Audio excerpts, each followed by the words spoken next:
আসসালামু আলাইকুম। আমি সুমাই রহমান জেমিমা, লোক প্রশাসন বিভাগ 19-20 সেশন, সাধারণ সম্পাদক পদপ্রার্থী, দেশনেত্রী বেগম খালেদা জিয়া হল, হল সংসদ। আমরা গত কয়েকদিন ধরে আমরা একটা সার্ভে করেছি আমাদের হলে, যেখানে হলের মেয়েরা তাদের সার্বিক যে সমস্যাগুলো, যেমন ফিল্টার, ডাইনিং, ক্যান্টিন, আবাসস্থান, সবকিছু মিলিয়ে যে ওভারঅল সমস্যা হলের, সেগুলো তারা তুলে ধরেছেন, তাদের সমস্যার কথা আমাদেরকে জানিয়েছেন। এবং আমরাও আমাদের প্রত্যেকটা স্পেসিফিক সমস্যা, তাদের সমস্যাগুলো মনোযোগ সহকারে শোনার চেষ্টা করেছি, এবং এই সমস্যাগুলো সমাধানের জন্য কিভাবে করে আসলে পরিকল্পনা করা যায় সেটাও আমরা আমাদের মতো করে সাজিয়েছি, এবং আশা রাখছি আমরা ভালো কিছু করতে পারবো। তার উপরে গিয়ে আমাদের একটু বলে রাখি এক্সট্রা করে, সেটা হচ্ছে যে আমাদের আসলে গণরুম আছে। গণরুম বাকি 4টা হলে কিন্তু গণরুমের কালচারটা অ্যাকচুয়ালি নাই, যেটা আমাদের বেগম খালেদা জিয়া হলে আসলে আছে। তো আমরা চাচ্ছিলাম যে দেখা যায় গণরুমের মেয়েরা তারা রান্না বান্না থেকে শুরু করে ওয়াশরুম ব্যবহার সবকিছু তারা আসলে খুবই কষ্টের মধ্যে তাদেরকে করতে হয়, এবং তারা যে ব্লকগুলো ইউজ করছে সেই ব্লকের মানুষেরও কষ্ট হয়। তো আমার কাছে মনে হয় এই বিশ্ববিদ্যালয়ে সবাই মেধার ভিত্তিতে চান্স পেয়েছে। তো তাদের সাথে আসলে যে বৈষম্যটা হচ্ছে, এটা আসলে মেনে নেওয়ার মতো না। তো আমার কাছে মনে হয় যে এই বিষয়টার খুব দ্রুত সমাধান দরকার। এর বাইরে গিয়ে বলতে চাচ্ছি যে অনাবাসিক যারা থাকেন আমাদের হলের সাথে, যাদের অ্যাটাচমেন্ট আছে, অ্যালটমেন্ট আছে, অনেকেই শহরে থাকে, প্লাস গিয়ে তারা আসলে সিট ধরে রাখছে, বাট যারা আসলে অনেক দূর থেকে যাদের বাড়িতে, তারা আসলে সিট পাচ্ছে না। তো আমাদের মনে হয় যে এই বিষয়গুলো সবসময় একটা চেকিং এর মধ্যে রেখে এটাকে খুব দ্রুত সমাধান করা দরকার, যাতে যারা বঞ্চিত সিট থেকে, তাদের আসলে যাদের যাদের খুব প্রয়োজন, তারা যাতে অ্যাটলিস্ট সিটটা পায়। আর অনাবাসিক যারা আছে তাদের সাথে আমাদের হলে যারা আবাসিক, তাদের কিন্তু কোনো বন্ডিং নেই। তো আমাদের কাছে মনে হয় যদি এটা হল ফেস্ট বা এই ধরনের কোনো রকমের অনুষ্ঠানে যদি কালচার যদি শুরু করা যায়, সেক্ষেত্রে নেটওয়ার্কিং বাড়বে, কানেক্টিভিটি বাড়বে, কারণ আমরা জানি যে এগুলো কতটা জরুরি। আর গিয়ে যদি আমরা কাজ করার সুযোগ পাই, সেক্ষেত্রে জবাবদিহিতা, ট্রান্সপারেন্সি, এই বিষয়গুলো একদম 100-এ 100 থাকবে বলে আমাদের বিশ্বাস। আমরা মনে করি যে এই জায়গাটা স্বচ্ছতা থাকবে একটা।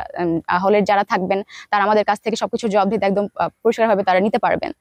আর এর বাইরে বলতে চাই যে আমার কাছে মনে হয় চট্টগ্রাম বিশ্ববিদ্যালয় ওভারঅল প্রত্যেকটা স্টুডেন্টের আসলে নিজস্ব যে ইমপ্রুভমেন্টটা, এটা আমি বলবো যে খুব কম মানুষের মধ্যেই দেখা যায় যে যারা নিজে থেকে তাগিদ দিয়ে করেন, তারা ক্লাবিং করে অন্য কিছু করে ইমপ্রুভ করতে পারেন, কিন্তু অনেক বড় একটা অ্যামাউন্টের মানুষই আসলে এগুলোর সাথে সম্পৃক্ততা তাদের নেই। আমার কাছে মনে হয় যে হলে ডিবেট থেকে শুরু করে বিভিন্ন রকম অনুষ্ঠানের কালচার যদি শুরু করা যায়, তখন আসলে এগুলো আবার নতুন করে শুরু হবে এবং পার্সোনাল ইমপ্রুভমেন্টের জায়গাগুলো আবারও গ্রো করবে। তো আমরা আসলে এগুলো নিয়ে কাজ করার জন্য একদম সচেষ্ট এবং প্রতিজ্ঞাবদ্ধ। আমরা চেষ্টা করব এগুলো নিয়ে এগিয়ে যাওয়ার। আর গিয়ে একটু বাড়তি করে বলে রাখতে, সেটা যে আমাদের যে ভিপি, তিনি একটা গুগল ফর্ম দিয়েছেন। তো যারা আবাসিক এবং অনাবাসিক, তারা চাইলে গুগল ফর্মটা ফিল আপ করে তাদের সমস্যাগুলো আমাদেরকে জানাতে পারেন। ধন্যবাদ। আসসালামু আলাইকুম। আমরা দেশনেত্রী বেগম খালেদা জিয়া হল সংসদ ভিত্তিক একটি প্যানেল তৈরি করেছি। মূলত আমাদের প্যানেলের অফিসিয়াল ঘোষণা বা পরিচিতি দেওয়ার জন্য আমরা এখানে জড়ো হয়েছি। আমাদের প্যানেলের নাম হচ্ছে স্বতন্ত্র নারী কণ্ঠ। প্যানেলের সদস্য যারা আছেন তারা সহসভাপতি অর্থাৎ ভিপি পদপ্রার্থী আমি লাবিবা তারান্নুম নিঝুম, সাধারণ সম্পাদক হিসেবে আছেন সুমাইয়া রহমান জেমিমা, যুগ্ম সাধারণ সম্পাদক হিসেবে আছেন শাহনাজ আক্তার, খেলাধুলা এবং ক্রীড়া সম্পাদক হিসেবে আছেন মোসাম্মদ মিফতা জাহান মিম, সাহিত্য সংস্কৃতি এবং প্রকাশনা সম্পাদক হিসেবে আছেন অঙ্কিতা বসাক অনিন্দা, দপ্তর সম্পাদক হিসেবে আছেন আনাকারি নিনা, রিডিং রুম, ডাইনিং এবং হল লাইব্রেরি সম্পাদক হিসেবে আছেন পবিত্রী রানী, বিজ্ঞান গবেষণা এবং তথ্য প্রযুক্তি বিষয়ক সম্পাদক হিসেবে আছেন তামান্না খানম, স্বাস্থ্য বিষয়ক সম্পাদক হিসেবে আছেন তানিয়া রহমান, নির্বাহী সদস্য হিসেবে আছেন জেবা তাহসিন সুচি, ফারিহা জাহিন টুই, শর্মিলা ইয়াসমিন বিথি। আমরা পর্যায়ক্রমে আমার প্যানেলের সদস্য যারা আছেন তাদের পরিচয় দেওয়ার চেষ্টা করব। প্রথমে বলে নেই, আমি লাবিবা তারান্নুম নিঝুম, ভিপি পদপ্রার্থী, স্বতন্ত্র নারী কণ্ঠ প্যানেল, দেশনেত্রী বেগম খালেদা জিয়া হল সংসদ। আমরা যদি আমাদের হলের দিকে তাকাই, তাহলে দেখবো যে আমাদের হল বাহ্যিকভাবে দেখতে অনেক বেশি সুন্দর। তবে আমাদের অভ্যন্তরীণ দিকটা যদি আমরা পর্যালোচনা করতে যাই, তাহলে আমাদের হল বিভিন্ন সমস্যায় জর্জরিত। সেই জায়গা থেকে আমরা মূলত এই প্যানেলটা তৈরি করেছি আমাদের সমস্যা সমাধানের যে পথগুলো আছে সেগুলো খোঁজার জন্য। প্যানেলের নাম থেকে আপনারা বুঝতে পারবেন যে আমাদের যে প্যানেলটি আছে সেটি কোনো রাজনৈতিক দল বা কোনো সংগঠনের মদতপুষ্ট না, এবং আমরা কোনো রকম সমর্থন করি না। আমাদের মধ্যে অনেক রকম ভুল ধারণা আছে যে রাজনৈতিক কার্যক্রমের সঙ্গে যুক্ত না থাকলে হয়তো লিডারশিপ স্কিল গ্রো করে না। আমি বলতে চাই যে আমার প্যানেলের যেসব সদস্যরা আছেন তারা বিভিন্ন সময় বিভিন্ন স্বেচ্ছাসেবী এবং সাংস্কৃতিক সংগঠনের সাথে যুক্ত ছিলেন, গুরুত্বপূর্ণ দায়িত্বে এখনো আছেন। সেই জায়গা থেকে প্রত্যেকেই লিডারশিপ স্কিল বলেন বা অন্যান্য যে নীতিগত সিদ্ধান্ত নেওয়ার যে সক্ষমতা, সেই জায়গাগুলো তারা রাখে। এছাড়া আমি মনে করি যে বিশ্ববিদ্যালয়ের শিক্ষার্থী হিসেবে আমাদের রাজনীতি করাটা জরুরি না, বরং রাজনীতি সচেতন হওয়া জরুরি, আমাদের নিজেদের যোগ্যতা সম্পর্কে জানা জরুরি এবং অধিকার নিয়ে সোচ্চার হওয়া জরুরি।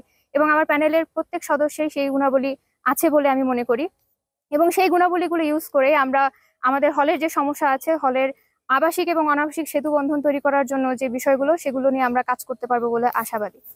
আমি বিশেষভাবে অনাবাসিক যারা আছেন তাদেরকে উদ্দেশ্য করে বলতে চাই যে অনাবাসিকদের আমাদের প্রতি বা আমরা যেসব ছাত্র প্রতিনিধি আছি তাদের প্রতি বিভিন্ন ধরনের অনাস্থা কাজ করে বা এ ধরনের একটা ধারণা কাজ করে যে আমরা আসলে ভোট কেন দিতে যাব।